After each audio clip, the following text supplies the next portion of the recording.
هەڵگرتنی چەک لە هەرێمی کوردستان بووە بە دیاردەیە کە ڕۆژانە لە تاوانەکانی کوشتن و خۆکوشتندا بەکار دەهێنرێت و پۆلیسی سلێمانیش نایشارێتەوە لە سنوورەکانەوە چەک بە قاچاق دەهێنرێتە هەرێمی کوردستان و لە بازاڕەکاندا باشکرا مامەڵەی پێوە دەکرێت و حکوومەتیش تا ئێستا نەیتوانیوە کۆنتڕۆڵی بکات. ئوستاز جان چەک سنوورەکانی ئێمە من هەموو جارێتمە سنوورەکانی ئێمە کراوەنیەوە خۆشتانەزانن لە تورکیاوە چەکێت لە ئێرانەوە چەکێت لە خواروی عێراقەوە چەکێت بە هەمان شێوە بەڵێ بە هەمان شێوەش لێرەوە ڕوا بۆ ئەو وڵاتانەی تر سنوورەکانمان توندوتۆڵ نین هەج وڵاتێک سنوورەکانی توندوتۆڵ نەبوو ئەم حاڵەتانی تیا وەکو دیاردەرجە دەکەونەوە وەکو حاڵەت حکومە دەبێ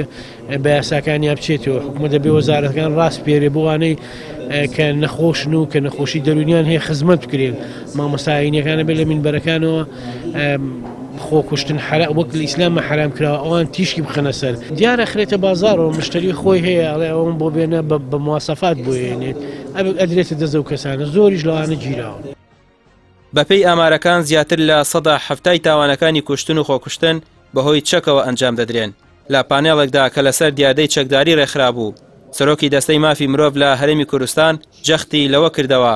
کە لە بازاڕەکانی هەرێمی کوردستان کڕین و فرۆشتن بە چەکەوە بووە بە دیاردە و حکومەتیش لێ پێچینەوە لەگەڵ هیچ کەسێکدا ناکات هەروەها هەوڵی جددی نادات بۆ بنبەرکردنی دیاردەکە و قەدەغەکردنی فرۆشتنی چەک لە بازاڕەکاندا. شوێن هەیە بە ئەشکەرایی دوکان چەک دەفرۆشرێ تەقەمەنی دەفرۆشرێ و بەبێ ئەوەی کەوا هیچ کەسێک بچیتر بە دوواداچوو بکە ئەم چەکە لەکوێوەیە چۆنیە بۆچێ ئەدرێ ئایا کاتێک کە یەکێک پێویستی بە چەکە و ئێرە یاسامان هەیە بۆ مولەت وەرگرتن بەکارهێنانی چەک ئەم چەکە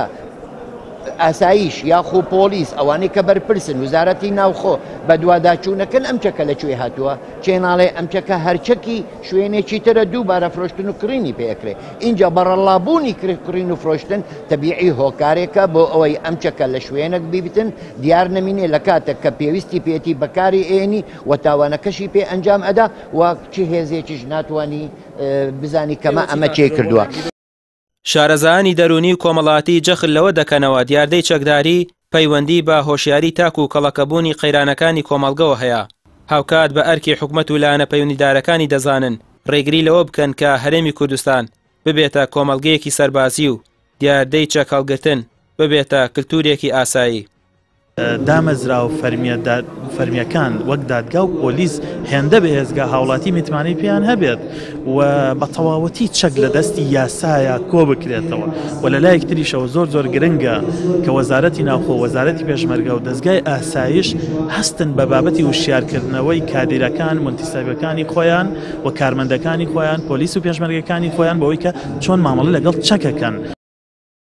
یەکێک لە هۆکارەکانی بەربڵاوی دیار دەکا بەهۆی دابشکردنی چەکەوە بووە لەلایەن کادیرانی حیزبە دەسەڵاتدارەکانەوە بەتایبەت لە کاتی بانگەشەی هەڵبژاردندا وەکو دیاری و قایلکردنی خەڵک چەکیان دابش کردووە. دەسەڵاتی سیاسیش لە هەرێمی کوردستان سودمەند بووە لە دیاردەی چەکداری و بێباکیشە بەرامبەر دەرهاویشتەکانی دیاردەی چەکداری.